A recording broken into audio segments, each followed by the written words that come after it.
Good morning. ચલો હવે આપણે આગળ ભણીશું.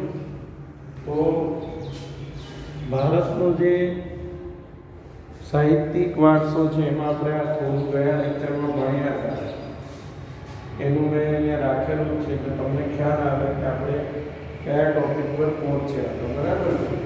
તો જો ગયા લેક્ચરમાં આપણે છેલ્લે ઉપનિષદ, બ્રાહ્મણ ગ્રંથો અને આરાયણ એનો આપણે અભ્યાસ કર્યો. હવે આપણે એમાં આગળ વધીએ છીએ. તો જો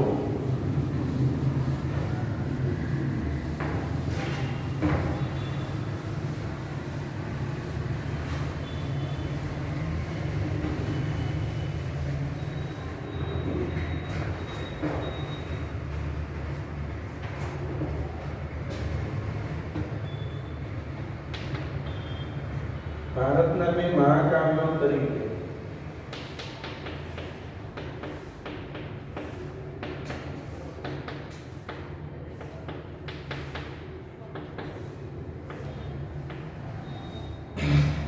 રામાયણ અને મહાભારત.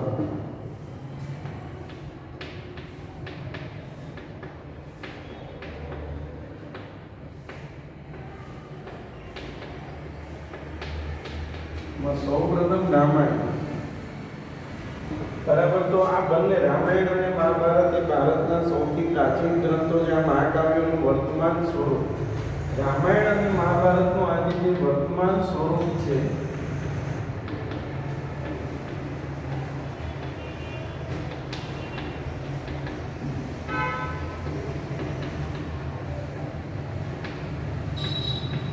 બીજી સદીમાં મળ્યું.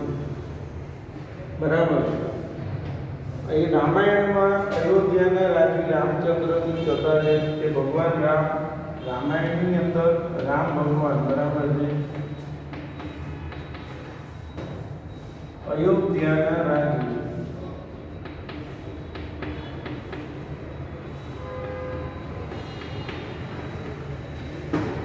રામચંદ્રની કથા છે. અયોધ્યાના રાજી રામચંદ્રની કથા જેમાં છે રામાયણ. બરાબર. આ મહાકાવ્ય મહાભારત કરતાં ઘણું નાનું છે. જો રામાયણ છે એ મહાભારત કરતાં ઘણી શું છે નાની છે. તેમાં અનેક દિલચસ્પ ઘટનાઓ અને સાહસોનું વર્ણન, જેમ કે આપણે જાણીએ છીએ કે હનુમાનજી છે એ જડીબુટી લેવા જાય છે તો આખો પર્વત ઉંચકીને લેતા આવે છે. તેવી જ રીતે શ્રીલંકામાં જ્યારે જાય છે સીતાજીને મળવા તો આખી અશોક વાટિકા સળગાવીને જેમના પૂંછડાથી. તો આ બધી જે દિલચસ્પ ઘટનાઓ છે એ રામાયણની અંદર સાથે ઘણી દિલચસ્પ ઘટનાઓ પણ સાહસોનું વર્ણન કરાય છે. મહાભારત. હવે રામાયણની પહેલા વાત કરીએ તો કે રામાયણમાં અયોધ્યાના રાજી ભગવાન રામચંદ્રની કથા છે. રામાયણ એ મહાભારત કરતા ઘણી નાનું છે. બરાબર. મહાભારત કરતા ઘણું નાનું છે. બરાબર. તેમાં અનેક દિલચસ્પ ઘટનાઓનું પણ સાથે વર્ણન કરેલું છે. ત્યારબાદ રામાયણ પછી આવે છે મહાભારત. તો મહાભારત જે છે તો સમજો મહાભારતમાં લગભગ 1 લાખ શ્લોક છે. મહાભારતમાં લગભગ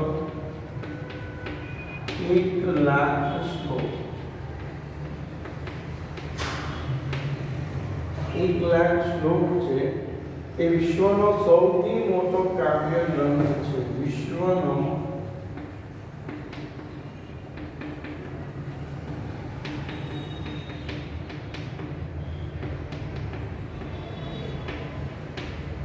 મોટો કાવ્ય ગ્રંથ છે.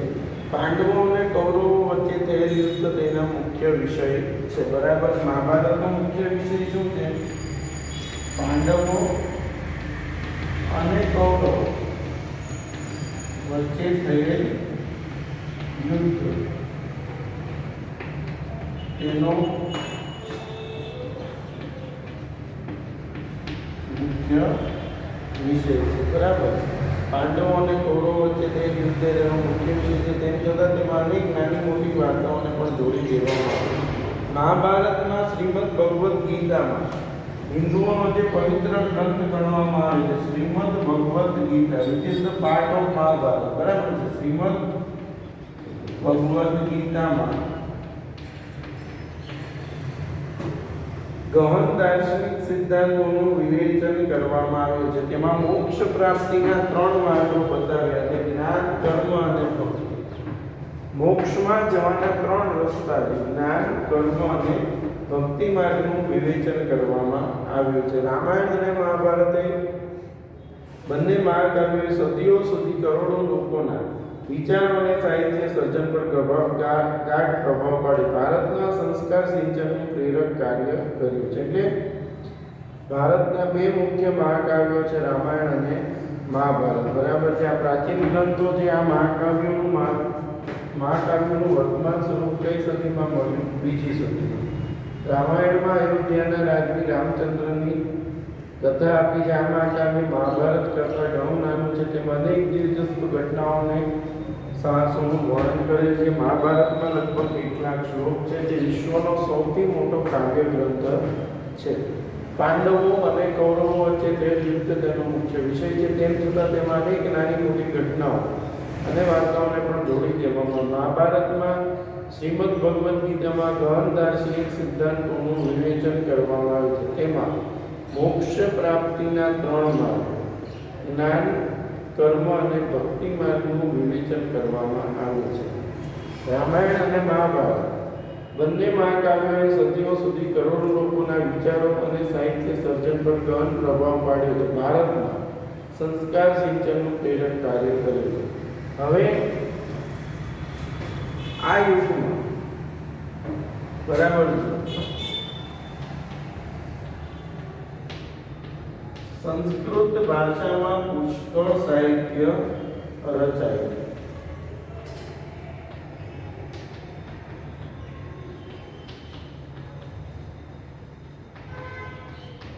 જો આ મહાકાવ્યો રામાયણ મહાભારત મોસ્ટ ટાઈમલી પ્રશ્ન છે.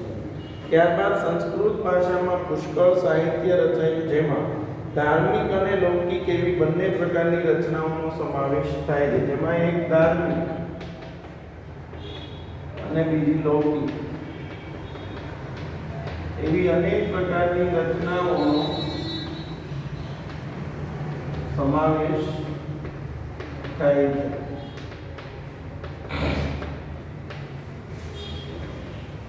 બરાબર છે. પુરાણોએ આરંભિક વૈદિક ધર્મને સમજાવવામાં મુખ્ય ભૂમિકા ભજવી. આ સમયગાળા દરમિયાન અનેક શાસ્ત્રો તથા સ્મૃતિ ગ્રંથો પણ લખાયા. આ શાસ્ત્રો વિજ્ઞાન અને તત્વજ્ઞાનના ગ્રંથો છે. દાખલા તરીકે કૌટિલ્યનું અર્થશાસ્ત્ર. યાદ રાખજો, કૌટિલ્યનું અર્થશાસ્ત્ર જે વહીવટી વિજ્ઞાનની કૃતિ છે. આજે પણ જ્યારે પણ કોઈ પ્રશ્ન સમસ્યા ઊભી થાય કોઈ દેશમાં, ખાસ ભારતમાં પણ, આ કૌટિલ્યનું જે અર્થશાસ્ત્ર છે એમાં એણે જે બધી વાત કરી છે એનો આજે પણ ઉપયોગ કરવામાં આવે છે. તો કૌટિલ્યનું અર્થશાસ્ત્ર જે વહીવટી વિજ્ઞાનની કૃતિ છે, બરાબર છે. આગળ જોઈએ,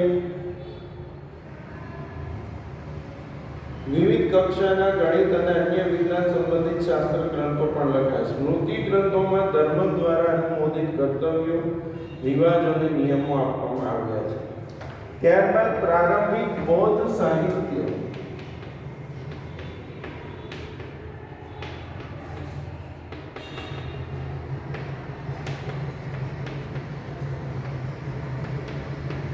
પાલી ભાષામાં લખાય. બૌદ્ધ સાહિત્ય કઈ ભાષામાં લખાયું? પાલી ભાષામાં. અને આજે સાહિત્ય છે એ 3 ભાગોમાં વહેંચાયું છે. બૌદ્ધ સાહિત્ય પાલી ભાષામાં વહેંચાયું છે. કેટલા ભાગોમાં વહેંચાયેલું છે? 3 ભાગોમાં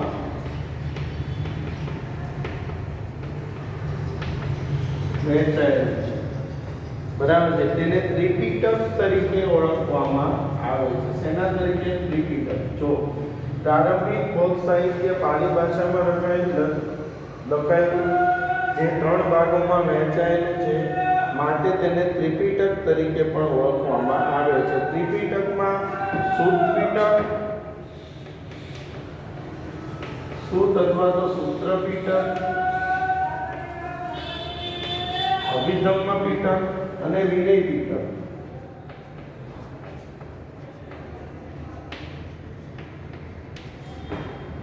અને વિનય પીટકનો સમાવેશ થાય છે.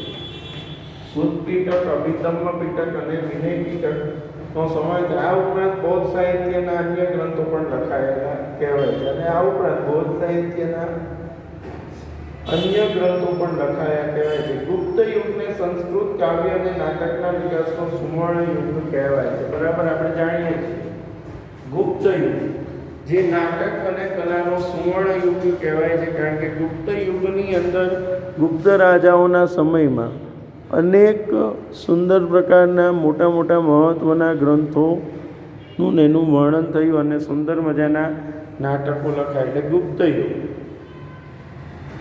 જે સંસ્કૃત કાવ્ય અને નાટકનો વિકાસનો સુવર્ણ યુગ કહેવાય. આ સમયમાં મહાન લેખકોમાં ગુપ્ત યુગમાં કોણ મહાન લેખકો થઈ ગયા? તો ગુપ્ત યુગની અંદર મહાન લેખકોમાં કાલિદાસ, ભૌભૂતિ,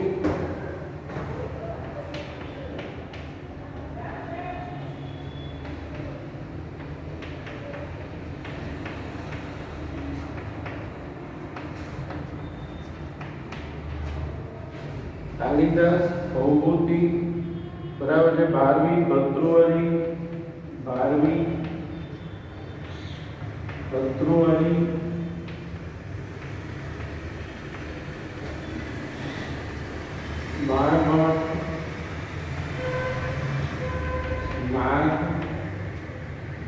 ઇત્યાદિનો સમાવેશ થાય છે. આ તમામ ભારતભરમાં વિખ્યાત છે. જેમાં કાલિદાસ તો વિશ્વ પ્રસિદ્ધ કવિ છે.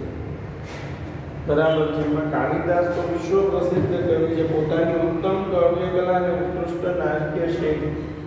કાલિદાસે કુમાર સંભવ, રઘુવંશ, મેઘદૂત, ઋતુસાર, અભિજ્ઞાન, શાકુંતલમ વગેરે કાલિદાસના ગ્રંથો. કુમાર સંભવ, રઘુવંશ, મેઘદૂત, ઋતુસાર, અભિજ્ઞાન, શાકુંતલમ વગેરે. બાણભટ્ટ લખિત હર્ષચરિત્ર સમ્રાટ હર્ષવર્ધનનું જીવન ચરિત્ર છે. જો પહેલા કાલિદાસની વાત કરીએ તો કાલિદાસમાં કુમાર સંભવ, રઘુવંશ, મેઘદૂત, ઋતુસાર, અભિજ્ઞાન, શાકુંતલમ વગેરે. બાણભટ્ટ લિખિત હર્ષચરિત્ર એ સમ્રાટ હર્ષવર્ધનનું જીવન ચરિત્ર છે. બાણે કાદંબરીની પણ રચના કરી છે. યાદ રાખજો, સમ્રાટ હર્ષવર્ધનનું જીવન ચરિત્ર, પછી એ ઉપરાંત બાણે કાદંબરીની પણ રચના કરી છે. આ સમયના અન્ય પ્રસિદ્ધ ગ્રંથોમાં ભૌભૂતિનું ઉત્તરરામચરિત,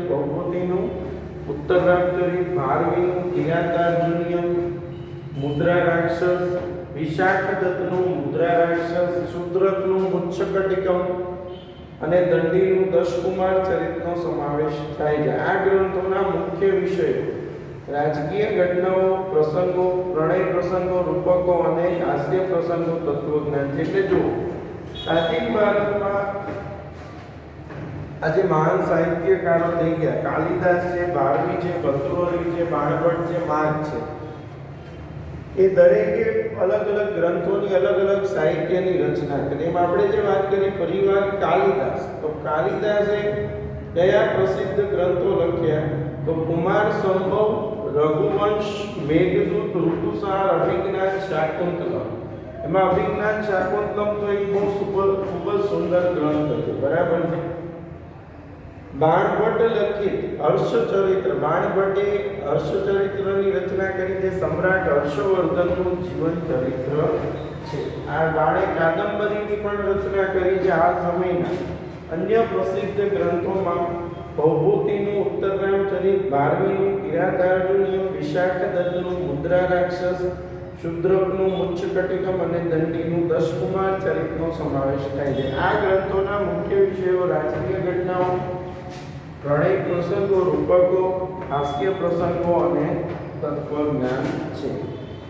પ્રાચીન યુગની જૂની ગુજરાતી ભાષામાં પદ્ય સાહિત્ય રચાતું. પહેલાના સમયમાં આપણી જે જૂની ગુજરાતી ભાષા હતી એમાં ગુજરાતી પદ્ય ગદ્ય સાહિત્ય રચાતું હતું.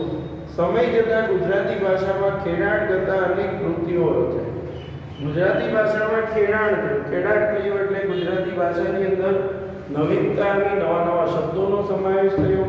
અને પહેલાના સમયમાં જે ગુજરાતી ભાષાના મહાન લેખકો થઈ ગયા, જેમાં નરસિંહ મહેતા, મીરાબાઈ, દયારામ, અખો, પ્રેમાનંદ, પ્રીતમ, ગંગા સતી જેવા સાહિત્યકારો.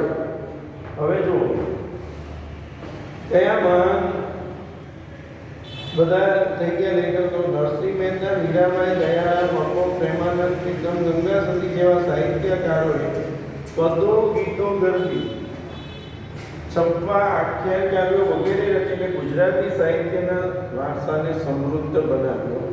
એ પછી નર્મદ, નવલરામ, રૂપરામ, કિશોરલાલ, મશરૂવાળા, પન્નાલાલ પટેલ, ઉમાશંકર જોશી, મહેપતરામ, રૂપરામ, નીલકંઠ, ગોવર્ધનરામ ત્રિપાઠી જેવા સાક્ષરવર્યોએ ગુજરાતી સાહિત્યને ખૂબ સમૃદ્ધ બનાવ્યું. એટલે આ પ્રાચીન ભારતનું ગુજરાતી સાહિત્યની વાત છે કે એમાં ખેડાણ થયું, ભાષાઓમાં નવીનતા આવી, સાથે અનેક ગુજરાતીના જે લેખકો થઈ ગયા, મીરાબાઈ છે, નરસિંહ મહેતા છે, અખો છે, પ્રેમાનંદ છે, પ્રીતમ છે, બધાએ અલગ અલગ જે રચનાઓ કરી. આ ઉપરાંત સાક્ષરવર્યોમાં નવલરામ, નર્મદ, કિશોરલાલ, મશરૂવાલા, પન્નાલાલ પટેલ, ઉમાશંકર જોશી, મહેપતરામ, રૂપરામ, નીલકંઠ, ગોવર્ધનરામ ત્રિપાઠી, આ બધા સાક્ષરવર્યોએ પણ ગુજરાતી સાહિત્યને સમૃદ્ધ બનાવ્યું.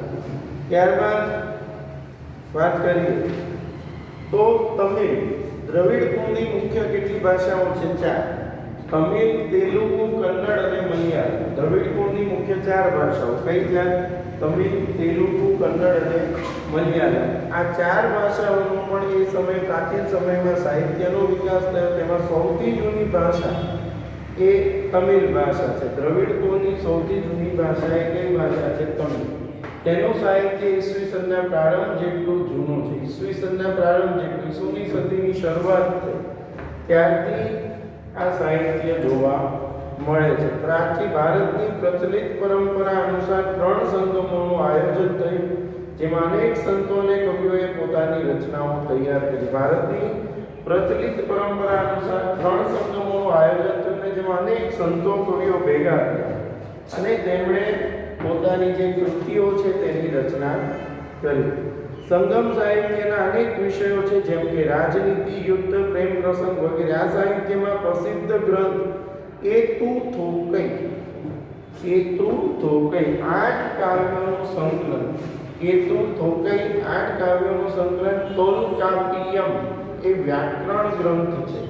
તોલકાપ્પિયમ એ કયો ગ્રંથ છે? વ્યાકરણ ગ્રંથ છે. અને પંથુપાતુ 10 ગીતો. આ પૈકી એક કવિ તિરુવલ્લુવરે, યાદ રાખજો, કવિ તિરુવલ્લુવરે કુરલની રચના કરી.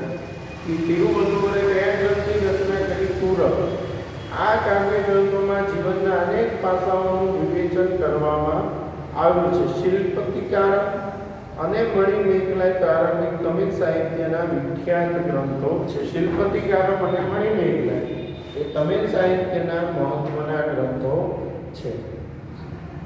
હવે અહીંયા પૂરું થયું પ્રાચીન ભારતનું સાહિત્ય. જો આપણે જે પ્રાચીન ભારતના સાહિત્યની અંદર મોટા પ્રશ્નોની વાત કરીએ તો ફરીવાર વેદો કેટલા છે, કયા કયા સમજાવો. પછી મહાકાવ્યો તરીકે રામાયણ અને મહાભારતની સમજૂતી આપો. રામાયણ અને મહાભારત. ત્યારબાદ વેદોની વાત કરી, મહાકાવ્યો તરીકે રામાયણ અને મહાભારત. પછી પ્રાચીન ભારતનું ગુજરાતી સાહિત્ય અને ગુજરાતી સાહિત્ય, પછી પ્રાચીન ભારતનું તમિલ સાહિત્ય. બરાબર છે. એટલે અહીંયા પ્રાચીન ભારતનો આખો મુદ્દો પૂરો થયો. પ્રાચીન ભારત પછી જે આવશે મધ્યકાલીન સાહિત્ય. પરંતુ આ પ્રાચીન ભારતનું સાહિત્યના જે વિડીયો છે, ખાસ યાદ રાખવા, ચોથો પાઠ છે એના વિડીયો દરેક વિદ્યાર્થી 2 થી 3 વખત જોવાને શાંતિથી લખીને તૈયાર કરો. જો આ તમે લખીને તૈયાર કરશો તો તમને સરળતાથી આવડશે. બાકી નહીં લખો તો તમને મુશ્કેલ, કારણ કે આની અંદર ઘણા બધા નવા નવા નામ છે અને એટલા બધા નામ છે કે જેને યાદ રાખવા માટે રાઇટિંગ પ્રેક્ટિસ ખૂબ જ જરૂરી છે. એટલે લખીને આ બધા તૈયાર કરવાના છે. અને જ્યાં પણ તમને કોઈ ક્વેરી હોય, કોઈ તકલીફ હોય તો તમે આ વિડીયોની અંદર નીચે કોમેન્ટ બોક્સમાં લખશો તો તમને એનું પણ ત્યાં સોલ્યુશન મળી જશે. એટલે મેં કીધું એ પ્રમાણે ખાસ તમારે શું કરવાનું છે તો કે આ બધા જ જે વિડીયો છે આ ચેપ્ટરના એનું લખીને તૈયાર કરવાનું છે અને પરફેક્ટલી તૈયાર કરવાનું છે. આવતા લેક્ચરમાં આપણે હવે જે પછીનું મધ્યકાલીન સાહિત્ય આવે છે એ મધ્યકાલીન સાહિત્યનો આપણે આવતા લેક્ચરમાં વ્યવસ્થિત અભ્યાસ કરીશું. એટલે પ્રાચીન સાહિત્યમાં મેં કીધું એ પ્રમાણે જે પ્રશ્નો તમને કીધા એ બધા તૈયાર કરવાના છે. બરાબર છે? Thank you.